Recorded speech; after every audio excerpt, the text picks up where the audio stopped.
Hi viewers, again this is Dr. Hariharan from Changotai. இன்றைக்கி நான் அலச இருக்கக்கூடிய ஒரு உடற் பிரச்சனை என்னென்னா, மிகவும் சவாலாக இருக்கக்கூடிய நவீன மருத்துவத்திற்கு மிகவும் சவாலாக இருக்கக்கூடிய ஒரு சிறுநீர் தொற்று சம்பந்தமான ஒரு டாக்குமெண்டேஷன், அதில் ஆயுர்வேதத்துக்கு எப்படி ஒரு தீர்வை நாம் தந்து கொண்டிருக்கிறோம் என்பதை பற்றிய பதிவு தான். எல்லாருக்கும் நல்லா தெரிஞ்ச ஒன்று தான் ஈகோலி என்று சொல்லக்கூடிய சிறுநீர் தொற்று. மிகவும் சவாலானது. எச்சரிக்கையா கோலி என்று சொல்லக்கூடிய ஒரு நுண்கிருமி சிறுநீர் தொற்றிலோ இல்லைன்னா உடம்புல அதனுடைய தொற்று ஏற்பட்டால் அதை தீர்ப்பது மிக மிக மிக கடினம். ஒரு தடவை வந்துருச்சுன்னா பல வருடங்களுக்கு நீங்காமல் அது இருந்து கொண்டே இருக்கும்.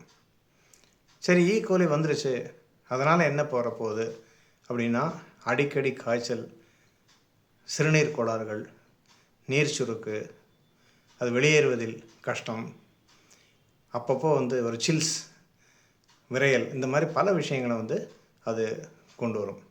அப்படி பார்க்கும்போது தான் பார்த்திங்கன்னா, சிறுநீர் கல்ச்சர் எடுத்து பார்க்கும்போது ஈகோலி நிறைய கவுண்ட் இருக்கும். மோஸ்ட்லி எல்லாருக்கும் 1,00,000 கவுண்ட்டுக்கு மேலே அப்படின்னு தான் காணப்படுது.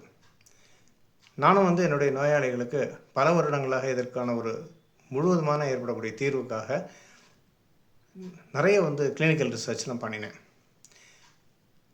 அப்போது நான் ஏற்கனவே என்னுடைய முன்னாடி பதிவில் சொல்லியிருந்தது போல், சகஸ்ர யோகத்தில் ஒரு வெட்டுமாறன் குளிகை என்று சொல்லக்கூடிய ஒரு யோகம், ஒரு ஃபார்முலா, அது மணிப்பிரவாள மொழியில் எழுதப்பட்ட ஒரு பழமையான ஒரு மருத்துவ கலவை.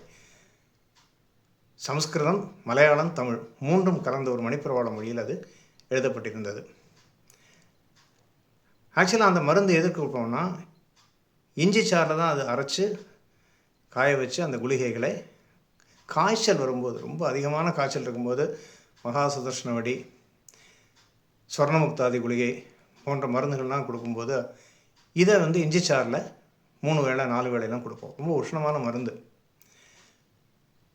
அதே மருந்து அதனுடைய பொருள் அடக்கத்தில் குறிப்பிட்டிருப்பாங்க, இந்த மாதிரி வாயு க்ஷோகம், அக்யூட் கேஸ்ட்ரைட்டிஸ், பவல் சிண்ட்ரோம்லாம், ஜீரக கஷாயத்தில் தலைவலிக்கு, இந்த மாதிரி பல நோய்களுக்கும் அதே மருந்து.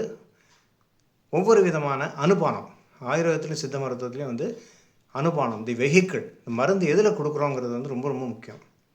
தாலிசபத்ராதி சூர்ணம்ங்கிற ஒரு ரொம்ப அதிகமாக பயன்படுத்தக்கூடிய ஒரு மருந்து இருக்குது. அது பார்த்திங்கன்னா, குழந்தைகளுக்கு தேனில் அடிக்கடி கொடுக்கும்போது காய்ச்சல் சரியாகும், டிஸ்டேஸ்ட் போகும், அதேமாதிரி குமட்டல் குறையும். அதே வெந்நீரில் கொடுக்கலாம், வெறும்னு சாப்பிட்லாம், தேனில் சாப்பிட்டுக்கலாம். இப்படி பல வெஹிக்கிள் இருக்குது. அதே மாதிரி தான் வெஹிக்கிள் ரொம்ப முக்கியம். அனுபானம்ங்கிறது ரொம்ப ரொம்ப முக்கியம். இங்கே வெட்டுமாறன் குளிகை இஞ்சி சாறில் காய்ச்சலுக்கும் வாயு சோகத்துக்கு ஜீரக கஷாயத்திலையும் கொடுக்கக்கூடிய அதே மருந்து பழைய தேங்காய் தண்ணி, பழந்தேங்காய் வெள்ளத்தில் அப்படின்னு சொல்லி ஒரு பிரயோகம் சொல்கிறாங்க.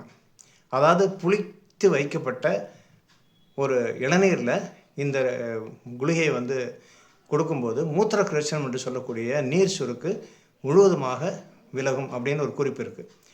அந்த குறிப்பை பயன்படுத்தி தான் நான் பல மருந்துகளுடன் சேர்த்து, பிருகத்தியாதி கஷாயம், சந்திரபிரபாவடி, புனர்ணவாதி கஷாயம் போன்ற மருந்துகளுடன் சேர்த்து இந்த வெட்டுமாறன் குளிகையை நான் நோயாளிகள் கொடுக்க ஆரம்பித்தேன்.